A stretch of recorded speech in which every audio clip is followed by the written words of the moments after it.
All right, ladies and gentlemen, I am back with another recap of the latest news. This time, the news titled Whispers from the Maze Tumult Championship Results and my reactions to this. This was released on the 17th of September, so it was yesterday, but I did not get a chance to record yesterday.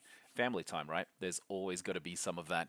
All right, so let's read through what they've said. So the Whispers from the Maze Tumult Championships are coming to a close. Your descent into the depths of the labyrinth has led you through the dark corridors to the heart of an ancient underground city. There lurks the hunger, once the incarnation of the city of scholars, but now a shadow of its former self. Corrupted, the hunger feeds on the sap flowing through the city's walls, but the resource is growing scarce, and it has now long been consumed by hunger and madness. When the Expeditionary Corps discovers the hunger, a decision must be made that will determine the fate of this ancient entity and the entire city. Dum dum dum. All right. I look back at the Tumult Championship. This was the decision we put in your hands a little over a month ago at the start of the Tumult Championships. From August 15th to September 15th, 2025, Altered players faced one another in stores for the title of Tumult Champion, with each winner earning 1 point for their faction.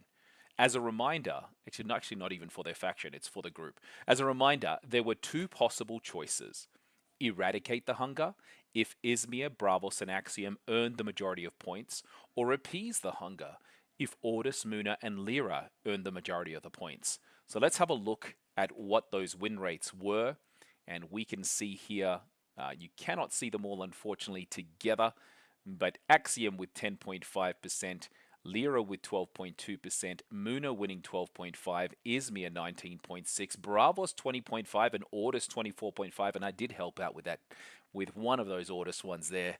I lost to an Axiom, so which is weird that they beat me when this was the lowest representation. Kind of strange. I would have expected there to be more Axiom given their presence online. Bravos is not a surprise. Yzmir still getting a fair chunk of the wins on this at all. All right. The results were incredibly close right up to the end, but the alliance of Yzmir, Bravos, and Axiom factions ultimately came out on top. Attempts to fight the corruption with the hunger failed, and despite the revelations about what was hiding behind this terrible entity, the Expeditionary Corps made the choice to eliminate it. Oof, there we go. So what happens now? Sofia, the First Outpost. Bravos and Muna were the two eligible factions that came out on top during this Whispers from the Maze community event.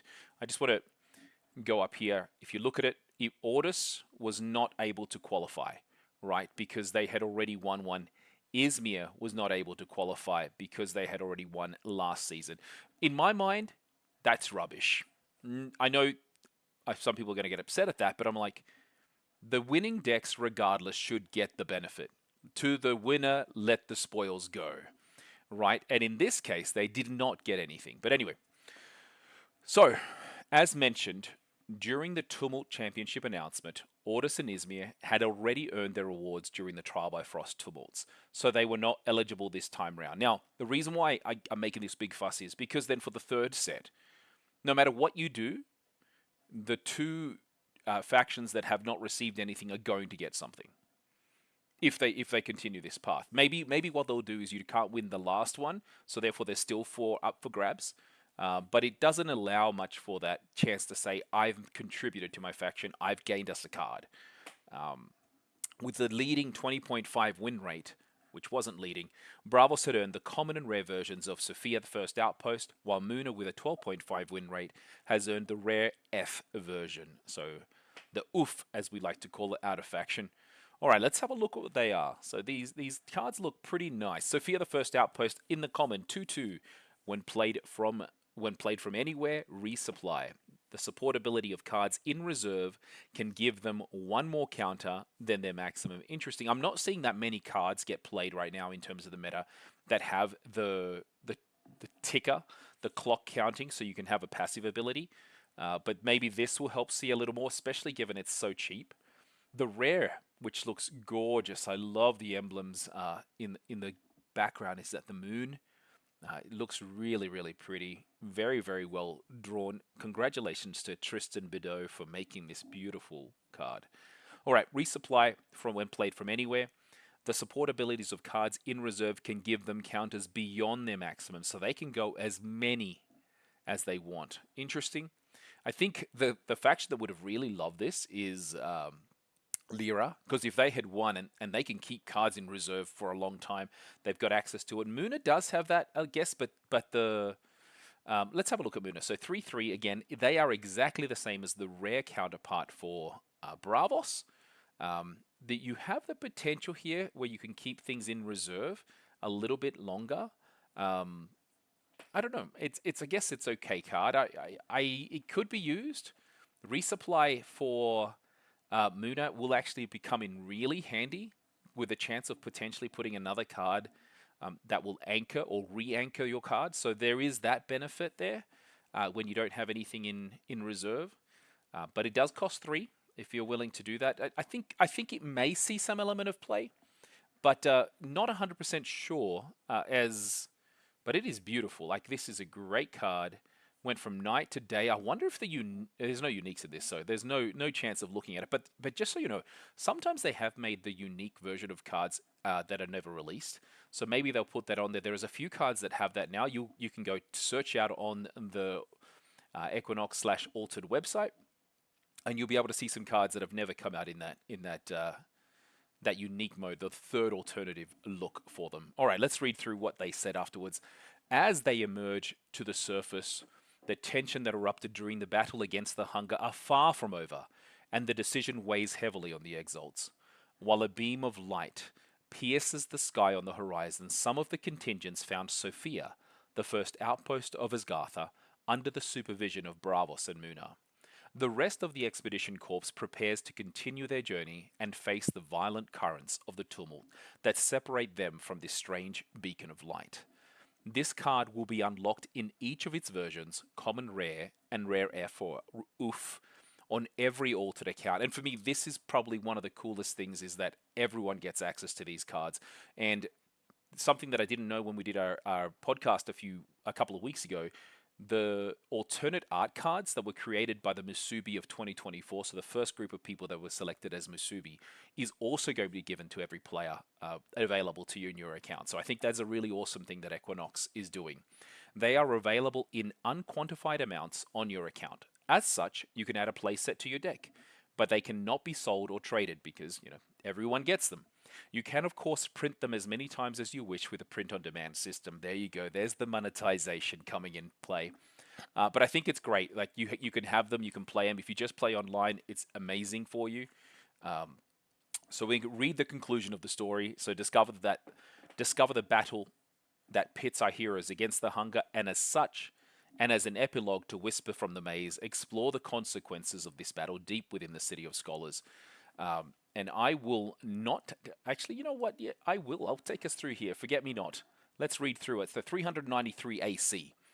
I stare into the darkness. I stare into the darkness, and it stares back at me. A hand with long clawed fingers suddenly bursts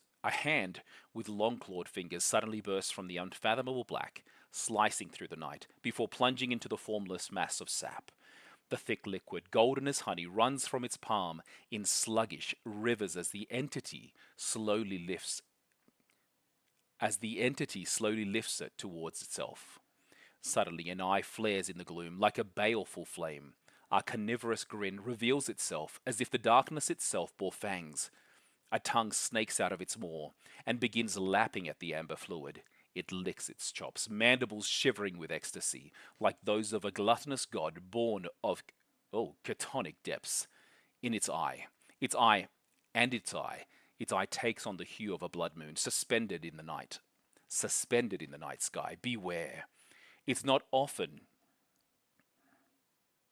it's not often that Moore warns me to be cautious. His scales rasp at the edge of my consciousness, like those of a coiled viper ready to strike. His undulations more convulsive, fearful, and wary than usual. My heart hammers. Cold sweat beads on my skin. If I only listen, I can hear a cacophony of moans rising from its gaping throat, a multitude of laments woven into one, a singular, sinister rumble. I take a step back and force myself not to give in to fear. My gaze turns to Tasia, who, eyes closed and legs crossed, meditates atop one of the memory blocks. Fen at her side. Though my vision, though my blurred vision, Through my blurred vision, waves of milkiness and half-lit silhouettes, I see the dendrites. I see the dendrites of the skein spreading around her, like the tentacles of a sea anemone, of a sea anemone, of a sea anemone. Wow, closing in on prey. Except here, we are not the predators. Here, we are the feast. I extend my rootlets I extend my rootlets as rhizomes slip through the hummus. I try to focus on its consciousness, to touch it without startling, without shoving, but it's like striking a block of granite. Still, I don't give up. I know Naure is here to shield me, to help me. So I keep extending my filaments, searching for the slightest fissure, the smallest crack. Beneath the hunger, the affliction, the suffering, there must be, deep within it, a remnant of the child it once was, and it's her I want to awaken. I dig and dig I dig and dig deeper still. Its memories pour across my mind like acid. They reek of bitterness, abandonment, incomprehension. The soil of its soul has been poisoned by so many noxious ideas that it's turned sterile, spoiled, caustic. Yet the further I plunge, the more joyful recollections respond, even if each is tainted by grief's poison, by madness's venom. I hear weeping. The crushing impression is of wandering desolate plains, endless grey oceans, disenchanted, forsaken jungles. But as a seed can split stone, I hold firm and work patiently. The instant and eternity blur, and the shell begins to crack. It's like a flood suddenly bursting around me. 1,000 memories of joyful times spill forth, rolling over me like waves upon a shore. They're so intense that for a moment I fear drowning in euphoria, delight, intoxication. But I feel Nora's maw seize me, and thanks to him, I manage to keep my head above the tide. Then I see her, floating as if within a bubble of mead. Like oil suspended in water, the sphere glimmers, pinned in a sea of darkness. Inside, curled in the fetal position, lies a little girl with honey gold skin and hair, fast asleep. In her golden cradle she dreams, weaving from the memories devoured by the hunger and substance of her own reveries. She is a dormant seed, waiting to bloom again. She is an egg in suspension, yearning only to be reborn. My fibrils wrap her gently, as if to cradle, as if to warm her, ready to call her back to life. Wake up, little one. Morning has come, and the sun is shining. Tingling creeps along my hands and forearms. It takes me a moment to realize it's Tasia's consciousness, seeking contact. But beyond her mind, I feel the pressure of the hunger's soul, like breath on my neck. The monster is a defense mechanism, a shell. Deep inside there is a child weeping. Abandonment, betrayal, solitude, intertwined, and my heart tightens as those feelings flood me. Juju lands on my shoulder and pinches my cheek to snap me out of the stupor. His beak jabs, jabs, jabs, and I return to myself. I draw inward, goosebumps prickling my arms, a shudder running through me. I draw from my innocence, from my emotions, my memories. My grandfather, when he placed his hand on my cheek, the regret of not realizing it would be the last. The shock when the matriarchs pronounced our excommunication. Deeper still, when my mother left, never to return. Abandonment, betrayal, solitude. My being ignites as I forge these emotions into my armor, projecting my mind toward the hunger. But within myself I conjure 1,000 other emotions, other recollections. All of us together by the fire, on the deck of the Ouroboros. Aru's smile. The roar of the crowd as I look over the audience at the end of a concert. Our hands joined in salute. Our hands joined in salute. The crowbar, Tam, Buna, Orbeck by my side. The sweat dripping from my nose, my heart hammering. And Nev's antics that always make me laugh. Reunion, loyalty, presence. The honey girl opens her eyes and I reach out slowly. For a suspended moment, she only watches me, hesitant, shy. What's your name? She narrows her eyes as if trying to remember. Then her voice rings out crystalline like a sunbeam. Her hand reaches back towards mine. Sofia. The Axiom's machine had pierced the old cistern, and the sap had burst out in thick torrents. It flooded into the arena, forming a stagnant golden pool. The hunger wasted no time sniffing out the offering, which was in truth a trap. The, abon- the abomination is lapping at the substance, gorging in it, stuffing itself, like a hyena gnawing at a carcass. I grit my teeth at where they've positioned themselves. Too close, far too exposed. The beast would only need to stretch out its hand to seize them, then just squeeze. Gulrang waits for my signal, and I cannot count on Waru, who remained at the surface. Still, I hold my arm back.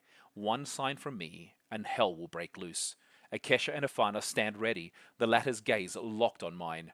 The Bravos wait too, tense, weapons bared. Basira cracks her knuckles. Kai licks his chops. Trust me, she had told me. We can save her. I had let myself be convinced, even against instinct, even against tactical prudence. We had all debated to devise the battle plan, and though each exalt gave an opinion, we voted by faction. The Axiom could not risk letting the hunger drain what little sap remained.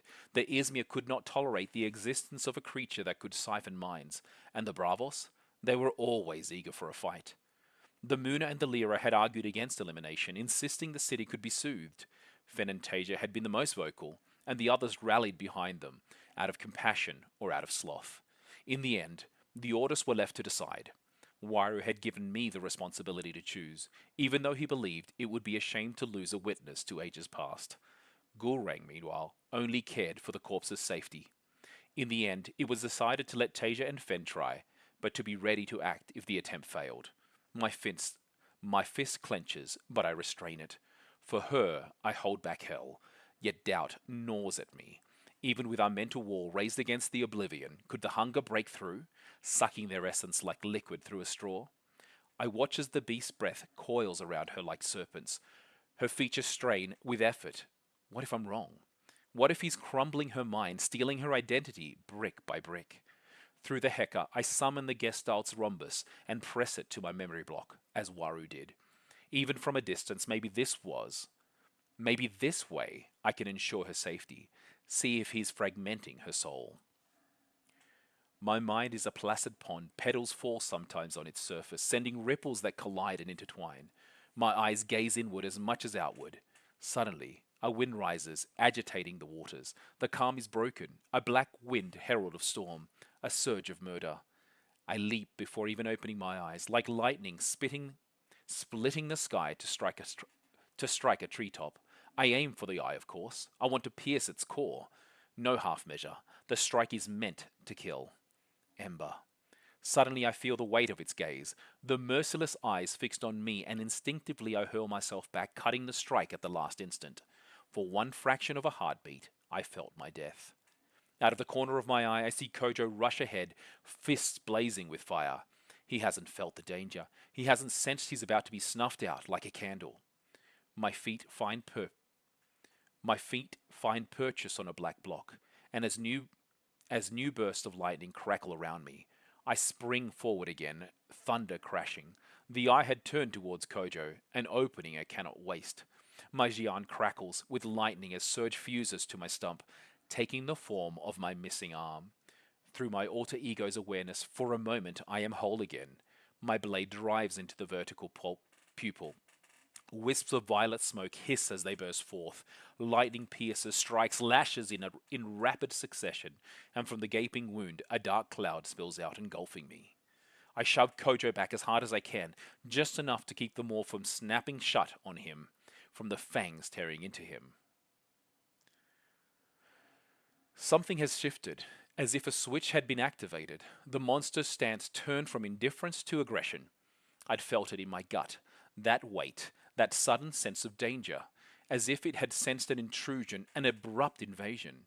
Achadi and Kojo didn't wait for any signal. They hurled themselves forward. In a storm of fire and lightning, the creature screeches and thrashes as all around me the memory blocks begin a chaotic, warped dance. You'll only intervene as a last resort, they told me. My fingers hover tight on the button. I hold back, even as everything unravels, even as fury radiates from the polyhedra as they twist and recombine. The whole labyrinth shudders, a mad fractal dance. Traced! I don't know who shouted. But the cry wisp, but the cry whips me like a lash. I can't hesitate anymore. I can't afford to. Click. My thumb slammed the button. My thumb slams the button. It begins with a dull roar, far above our heads, spreading down from the upper levels of the maze into the depths. The charges go off one by one, boom, boom, boom, boom, a chain of successive explosions.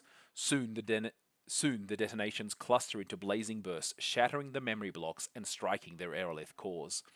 In a furious chain reaction, every cube detonates, while a rain of rubble cascades down towards us. I barely glimpse Akesha moving, slowing the collapse as portals tear reality open like gaping wounds. Mages seize us one by one, hauling us to safety, whisking us away before the cataclysm buries us. In the depths, a blinding flare detonates in the dark like a miniature sun. I squeeze my eyes shut, shielding myself from the brilliance, relentless, merciless, that would sear my sight. I pace the deck of the Ouroboros. Beneath the glass floor, the crow's eye gapes like a ball ready to snap shut in a venomous bite. I've had no word from the exalts deployed below. Only 5 remain at the surface. The rest are deep in that yawning pit, which could close on them like a coffin. Admiral, the officer doesn't finish. Suddenly, a pillar of light rips into the night, surging from the abyss like cannon fire. The blazing column spread the clouds and splits the sky, drawing everything in a yellow, inquisitorial glow. I look away as others shield their faces with hands or raised arms to block it. Blinking forcefully, I dare to open my eyes again after a brief instant. The incandescent spire reaches heaven, a celestial spike binding earth to sky. It hangs there for what feels like eternity. Then I feel impressions, fleeting sensations laid over a perception. Laughter, a joyful dance, the delight of wandering corridors, stairways, vast halls whose every wall gleams with the golden glow of sap. A feeling of inexhaustible happiness, of love, of freedom, a sense of fullness, as a little girl's fingers pluck a forget-me-not bloom. Then these memories fragment, wither. Then these memory fragments wither, dissolving like mist before the dawn. The light vanishes as suddenly as it came, and darkness embraces us once again. What happened? What happened? I want the preliminary reports now. The exalts have been brought back to the surface. Confirmation of an explosion in the lower levels. I allow myself a sigh of relief. Send medics and rescue crews immediately. Yes, Admiral. So they must have gone to Plan B, which means the hunger. As I begin to weigh the implications of that decision, a glow suddenly blooms in the distance, beyond the Screed's cliffs, beyond even the clouds.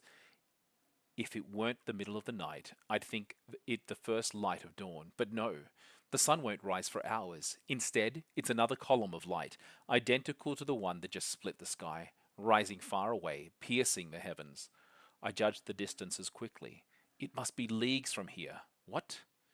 Commodore Jonti can't stifle a gasp as his eyes fix on the horizon.